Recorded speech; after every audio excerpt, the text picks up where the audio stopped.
Maria Fernanda. And this goes for everyone. As you present and explain the slide, I might just go ahead and interrupt you. I don't mean to be rude, but I will do so if I feel like I need to make a clarification point or ask a question, okay? So let's go ahead and get started. Maria Fernanda and Veronica Giraldo. Okay, I apologize for my background sound. My neighbor is like constructing the house. So, first, the test express some important aspects and reasons why speaking should receive as much attention. First of all, they mentioned that speaking is a prominent component of the language curriculum. And also another important reason for testing speaking is because all of these that English is now a global language and a large percentage of the world's language learners study English in order to develop their proficiency in speaking. And in the interest of promoting clear international communications, we need to reorganize the importance of the spoken English, specifically by testing the students' progress. That's right.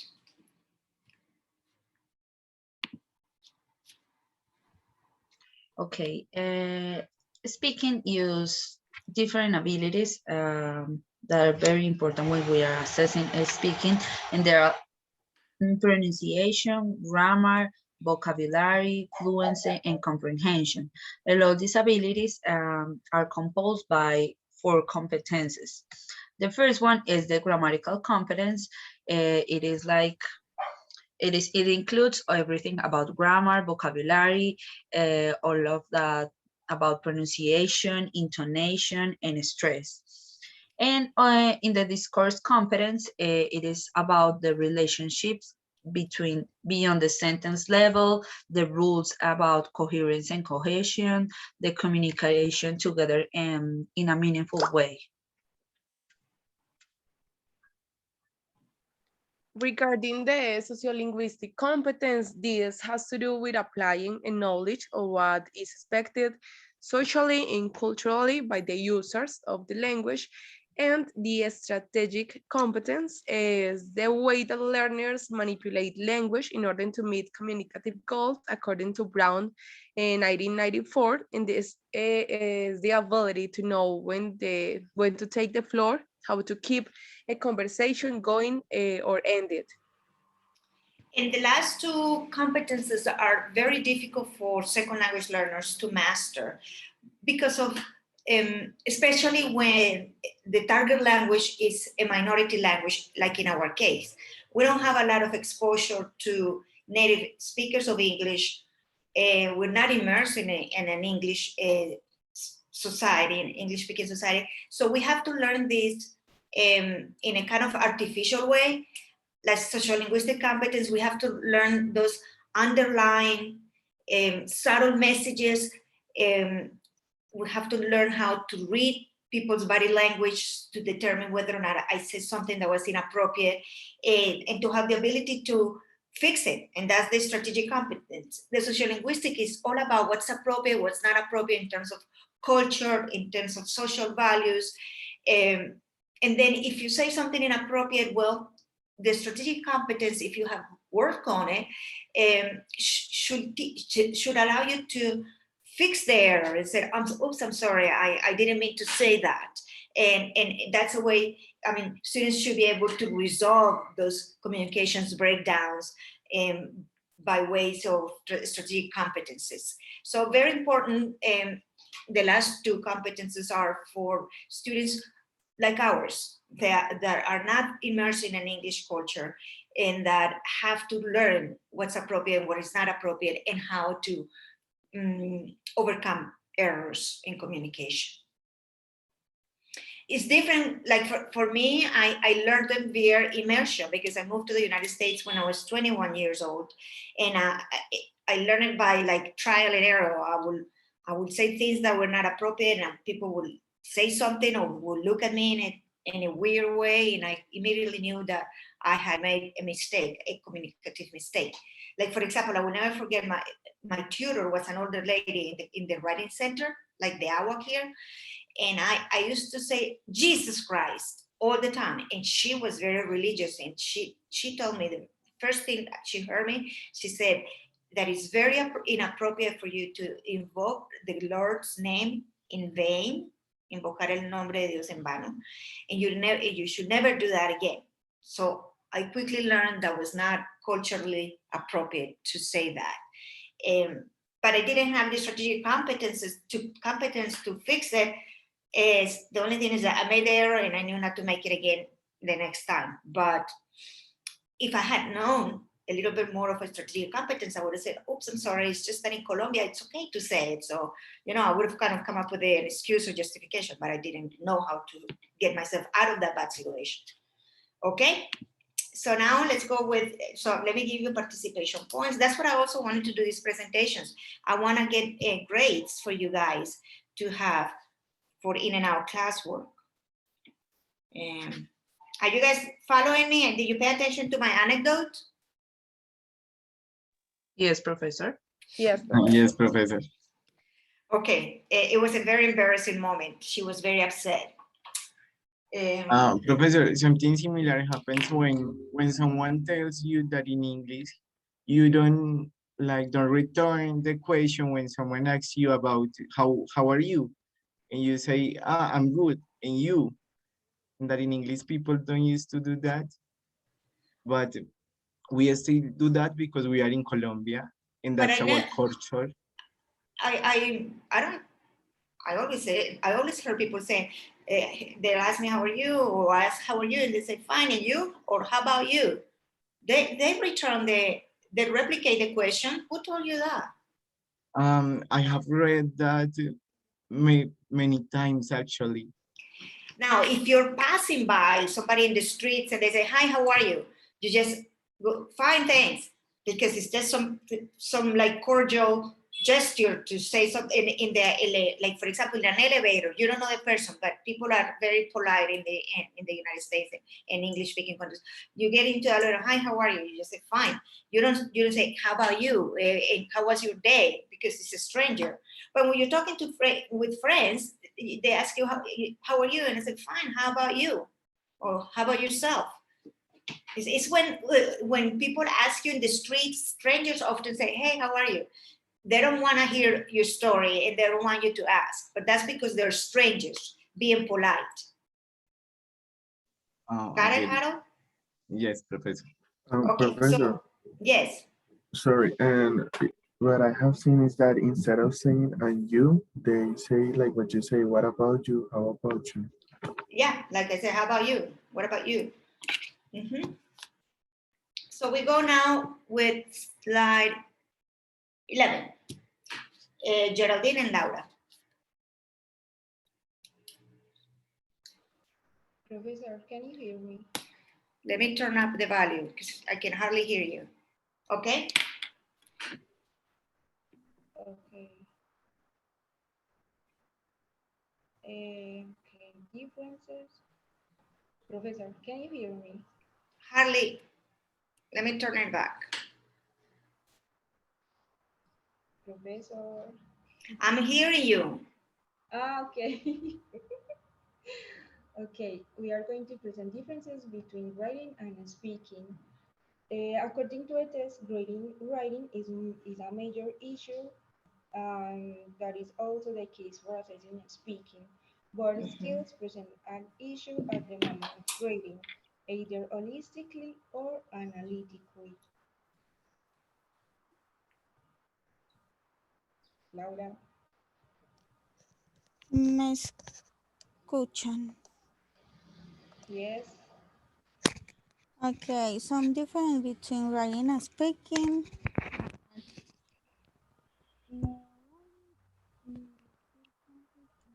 Organize sentence. On the other hand, speaking is incomplete, simple, and organized sentence. And No, Laura, okay, start over. There was such a background noise, I couldn't hear you. Okay.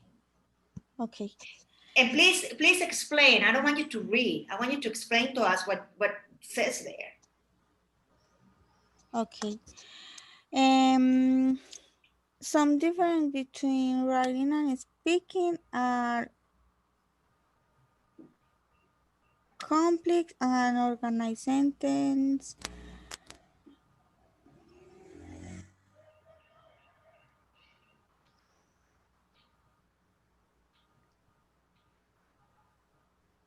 Hello,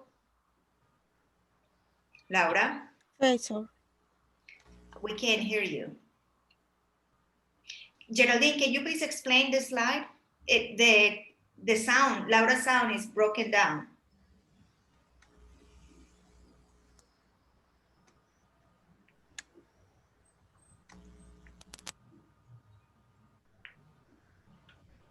Geraldine, Can you hear me?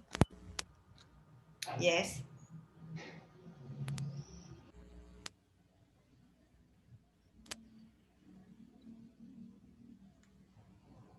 Go ahead, Laura. Formation, the packet.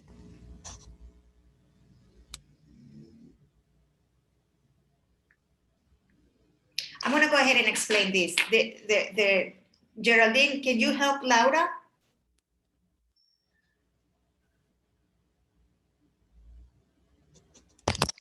We can't hear Laura.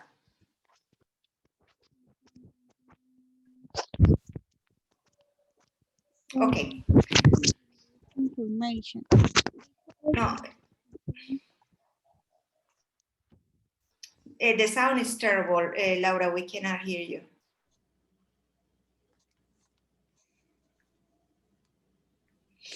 Okay, I'm going to explain it. You know, we've been studying writing in academic writing, and throughout this seminar, you have been giving a lot of feedback and you develop a writing task. So you know that writing requires organized sentences, at times complex sentences. Meanwhile, when you're speaking, you don't often speak in full-on sentences. You shorten the sentences into phrases that are kind of loosely organized. And in writing, the information is packed because you teach students to be cohesive in their writing, to keep straight their ideas straight to the point. In speaking, the discourse is not so dense, it's simpler, and with less information. When you hear somebody talking in you say, oh, stop, that's too much information, right? You want to teach your students that when they're speaking, to keep it simple and not to become like a professor giving a lecture. That's not a natural conversation.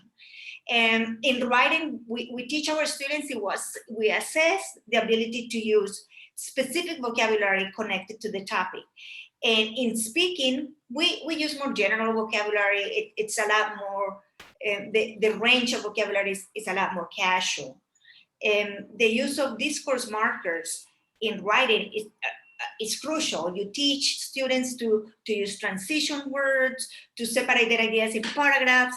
Meanwhile, in speaking, what you need to teach students is to be able to use those strategic competences to make sure that you're keeping your conversation together without losing your train of thought. And if you do so, teach them to use fillers like, give me just a second. Hold on. Let me rephrase this. Okay, those fillers need to be taught so students compensate and fix communication breakdowns. While in writing, the text is written for an audience that we don't see. In speaking, students need to learn to deal and to take advantage of the face-to-face communication. That's something positive about speaking, that you see the person and you know if the person is getting your point or not. In writing, we don't know that. We cannot tell unless I'm giving you feedback and I tell you I don't get it. But face-to-face communication has advantages and disadvantages. Advantages, well, you see immediately whether or not there's a communication breakdown. Disadvantage, it's more, do you think it's more stressful than writing? Yes, it is. Why? Well, while you're speaking, you need to be, it is in real time. When you are writing, you have time to think, time to write, time to correct. When you are speaking, all it is immediately. So you need to Exactly. be with a quick-minded. Exactly. You're on the spot. It's like you're on a stage and you need to be thinking right away, thinking about your words and make sure that they're coming out connected and making sense. And so that's more stressful. People often try to stay away from speaking. I remember in my English classes in the States, when we had speaking classes, we were in a nervous wreck. Shy people hated all of the speaking activities because it puts them on the spot. While writing is kind of a lonely process, you sit and you write, you don't have people be judging you. In speaking, you teach students to negotiate meaning. This is about a communication with others, so it requires interaction, and that needs to be taught and it needs to be assessed. While in writing, alterations and crossing out are kept to the minimum, meaning jumping from one topic to the next are kept to a minimum. In speaking, alterations, corrections, and miscues are very common. Like I told you, it's okay, and that's why you need to teach the strategic competence. And I want you to use these terms. If the students have developed a repertoire of strategic competences, they know not to feel bad and freeze if they make an error in their speech. Last class, I think it was Daniel Reynel, that he started making a point, and then he said, "Professor, just give me a minute and let somebody else speak while I organize my ideas." I mean, that's something that you say in an academic setting. You teach students to also kind of compensate their errors in a way in academic settings, like Daniel Reynel did in last time. And in social settings, you can just say, "Oops, I didn't mean that." You see, in a party, you're talking to somebody, you don't say, "Excuse me just a minute, just talk to another person while I rethink my ideas." That's not appropriate in a party, let's say that. But it's appropriate to say that in an academic setting. All of those are cues that you teach students so they manage speaking competences appropriately and effectively. And last but not least, in writing, reference can easily be made to what has been written previously. In fact, academic writing is all about that, citing prior authors, prior research, backing up your point of view with somebody else's viewpoint. In speaking, memory, it's very limited. So if you are not keeping track, close attention to what the other people are saying, and you respond inappropriately, people are going to think, "Oh, this person is ignoring me. This person doesn't like or doesn't care what I'm saying." You see? So it's important that you teach students how to connect to what the person is saying, not to lose details that are important in the interchange of ideas. You see what I'm saying? Memory, it's fragile, and at times you're conversing with somebody and you're not paying full attention, and then you say something and the person goes, "Where is she coming from? That has nothing to do with what I said." So that's something that you need to teach students, how to connect to what the other person is saying. And also when you're assessing, speaking, well, don't rely on your memory, because what a student says in a minute then can be forgotten for you to assess it. Does that make sense? You don't want to rely on your memory. You may want to record the oral interactions between students to assess it, because remember, memory is very limited to kind of store all of that information the student is exchanging for grading purposes. Are you guys with me? Can you please turn your cameras? I feel like I'm here talking to myself, or talking at you, not talking with you. Yeah, Professor, I did understand what you were saying. I have one question. That means that we should let the student know that we're going to record, like in the instructions or something like that? Oh, absolutely. It's absolutely an obligation in certain settings. You are not allowed to record somebody without their permission. In academic settings, when you're the teacher, you have the permission, but you have to tell the student out of being polite and out of being considerate with the student. Say, you know, I'm gonna record you because I need to be able to remember everything that you said and to analyze your errors so I can give you feedback. You do not ever, ever record somebody without asking for permission. That is absolutely inappropriate.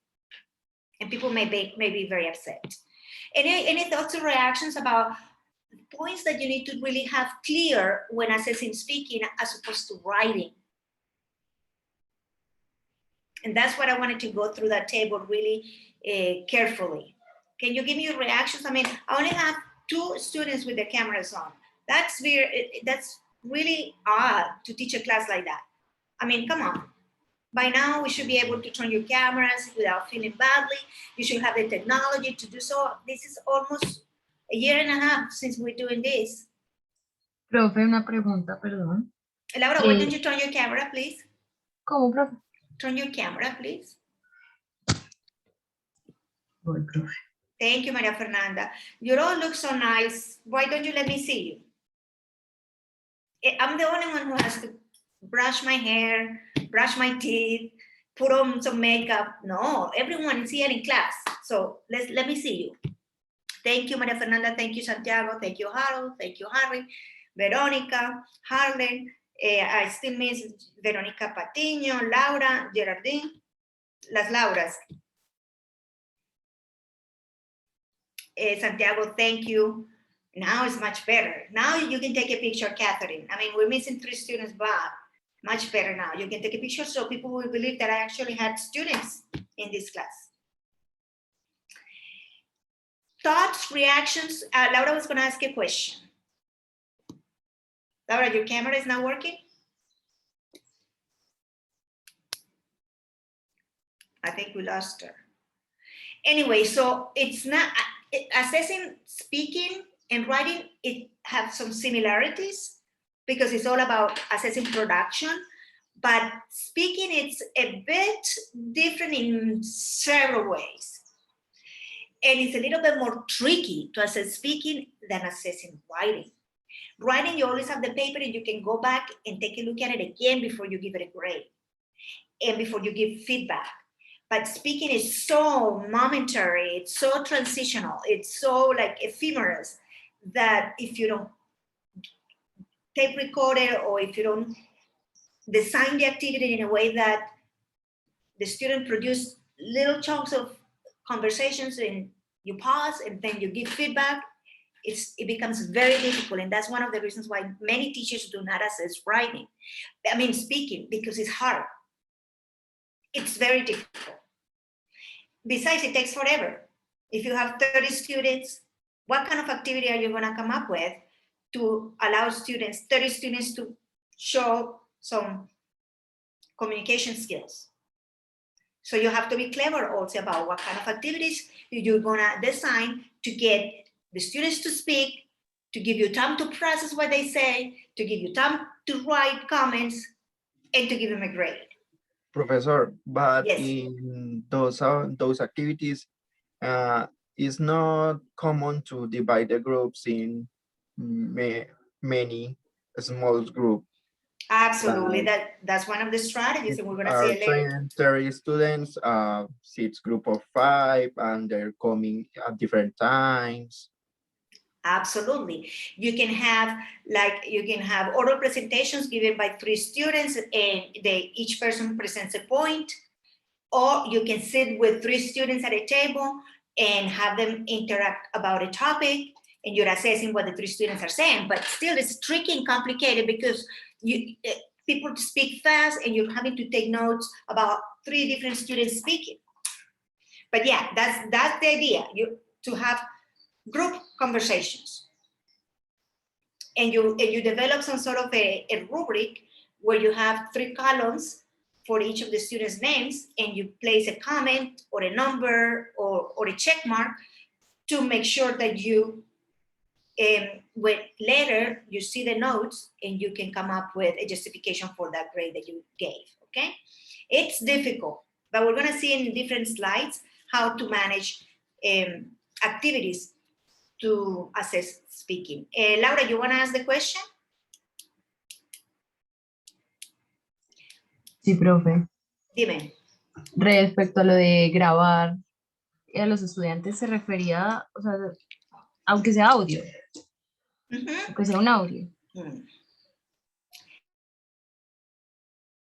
I'm gonna record you, okay?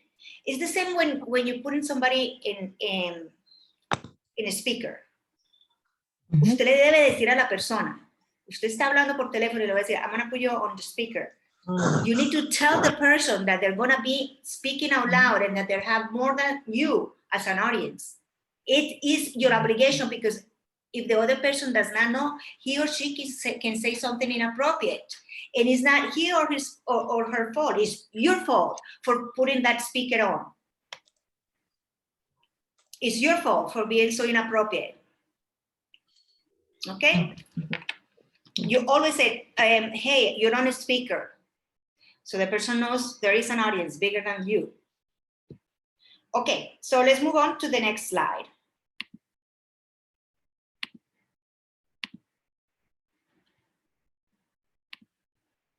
Considerations in designing and speaking assessments. And that goes for Santiago and Harold. Yes, Professor. Well, to start with this, one thing that says in the test that you have to have in mind before you start even planning the topic of your speaking test is to know in which of two things you are going to focus, where it is or fluency or where it is accuracy. The advisable is to focus 50-50, but there are some cases in which you will find some students that have fluency, but their speaking is not coherent, or where the students are so focused in being coherent that sounds robotic. So yes, I'm gonna have to stop you and disconnect and connect right back. I have less than a minute, okay? Okay.